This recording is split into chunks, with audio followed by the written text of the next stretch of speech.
Sir, आप भारत के तो सबसे लोकप्रिय नेता हैं ही, अब दुनिया के भी सबसे लोकप्रिय नेता हैं। और शीर्ष पर बने रहना, जैसे कहते हैं अंग्रेजी में, it's always very lonely at the top. और शीर्ष पर बने रहना का अपना एक दबाव भी होता है बहुत। आप कभी उस दबाव को महसूस करते हैं? आप जब परीक्षा पे चर्चा करते हैं तो बच्चों को बताते हैं कि कैसे स्ट्रेस को दूर रखना है। कभी आपके साथ भी ऐसा ऐसा दबाव आप फील करते हैं? होता क्या है जी, आप लोगों का प्रॉब्लम ये है कि आप उस दुनिया में जिए हैं, पले बड़े हैं, तो आपके पास हर चीज के उदाहरण वही है। मैं उस दुनिया का इंसान ही नहीं हूं जी। आप मुझे एक अलग केस समझिए।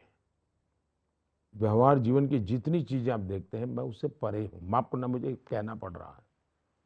और इसलिए मेरे जीवन में कोई चीज, ये मोदी यहाँ बैठा है या मोदी लीडर बना है, no, nothing to do.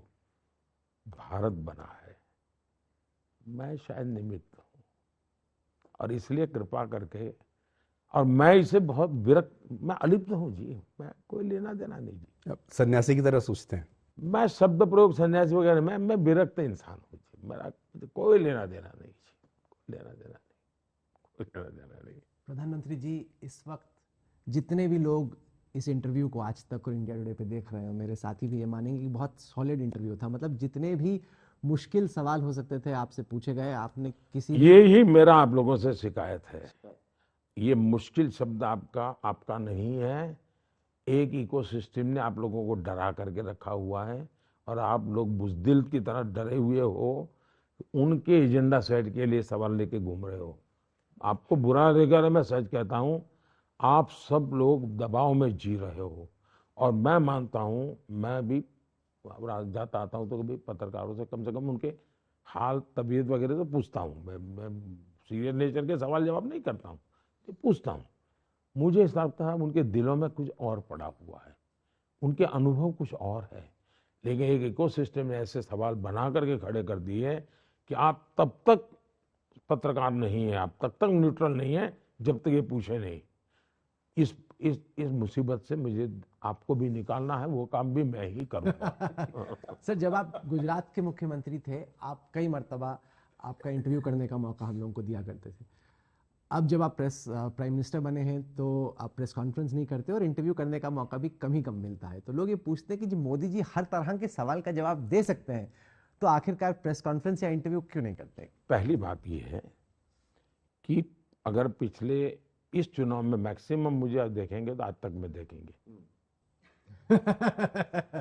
Maximum जवाब मैंने दिए था आज तक वालों को तीसरा दिए। इंटरव्यू है भी है, 3 दिन में तीसरा। तो मैंने तो कभी मना नहीं किया। दूसरा ये है कि ज्यादातर हमारे यहाँ मीडिया का उपयोग ये हुआ है, ज्यादातर एक कल्चर बन गया है कि कुछ भी मत करो यार, इनको संभाल लो और अपनी बात बता दो, देश में चल जाएगी।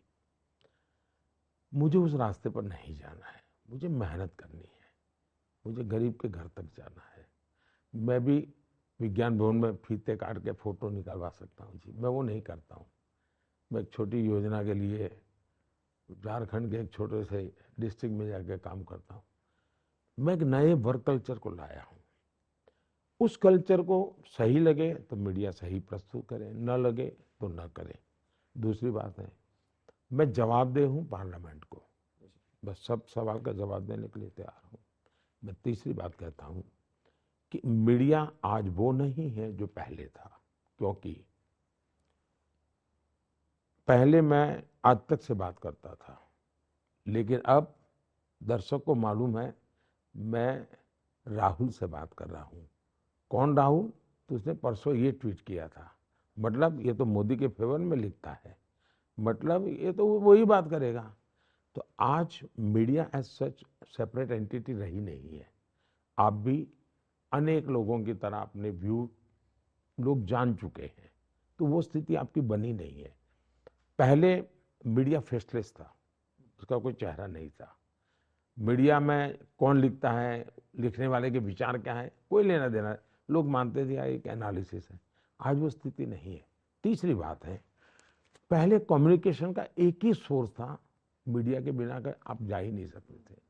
आज आखिरकार तो आपको जनता को बात करनी है, तो कम्युनिकेशन के टू वे हैं आज से। जनता भी बिना मीडिया अपनी आवाज बता सकती है, व्यक्ति भी जिसको जवाब देना है बिना मीडिया अपनी बात बता सकता है।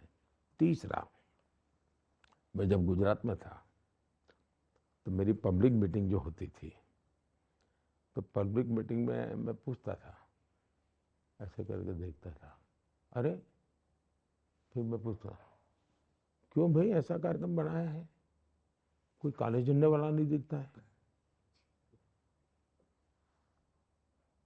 अरे भाई 2-3 काले झंडे वाले रखो तो कल अखबार में छपेगा कि मोदी जी यहाँ आए थे, 10 लोगों ने काला झंडा दिखाया, तो कम से कम पता तो चलेगा कि मोदी जी आए थे। काले झंडे बिना मेरा सभा का कौन पूछेगा? साहब मैं 10 साल ऐसे भाषण किए थे गुजरात में, डेली मेरा कार्यक्रम था। एक दिन मेरे एक गांव के लोग मिलने आए, मेरा मुझे अभिनंदन करने आए, तो बोले हमारे गांव में अब 24 घंटे बिजली हो गई है, तो इसलिए हम आपको अभिनंदन। मेरे यहाँ मंगल को किसी को भी एंट्री थी, मेरे यहाँ गुजरात में मेरी सिस्टम थी, तो मैंने कहा 24 घंटे बिजली? मैंने कहा झूठ है, नहीं हो सकता। नहीं बोले साहब हो गई। मैंने कहा तुम झूठ बोल रहे हो, 24 घंटे बिजली हो ही नहीं सकती है। बोले साहब, मैंने कहा मैंने तो किसी अखबार में पढ़ा नहीं कि तुम्हारे यहाँ 24 घंटे हो गए, न रेडियो पे आया, न टीवी पे आया, न अखबार में आया, तुम झूठ। नहीं बोले साहब, रेडियो वाले अखबार वाले नहीं बताएंगे 24 घंटे हो गई है। हो गई है, चला मिठाई खाते हैं। तो साहब मैं ऐसे जिया हूँ। आपके कटाक्ष और आपके वन लाइनर्स याद रहेंगे। प्रधानमंत्री जी, अपनी विरासत आप कैसे पीछे छोड़ना चाहते हैं? देखिए, मुझे एक सवाल पहले भी एक बार किसी ने पूछा था, सर यूके में पूछा था,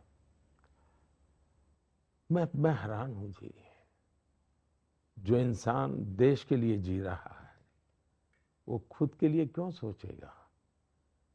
मैं तो मानता हूं मुझे इतिहास में कोई याद करे, इसके लिए मैं काम करता ही नहीं हूं। कोई याद करे तो मेरे कश्मीर में 40% के करीब 40 साल के बाद मतदान हुआ, उसको याद करो, लोकतंत्र का उत्सव मनाओ। कोई माने G20 में हिंदुस्तान का डंका बज गया, उसको याद करो। कोई याद करे कि आज विश्व के अंदर मेरा भारत तीसरी इकोनॉमी बनने जा रहा है, उसको याद करे। मोदी का क्या लेना है? तो मेरे जैसे तो सैकड़ों लोग आएंगे चले जाएंगे।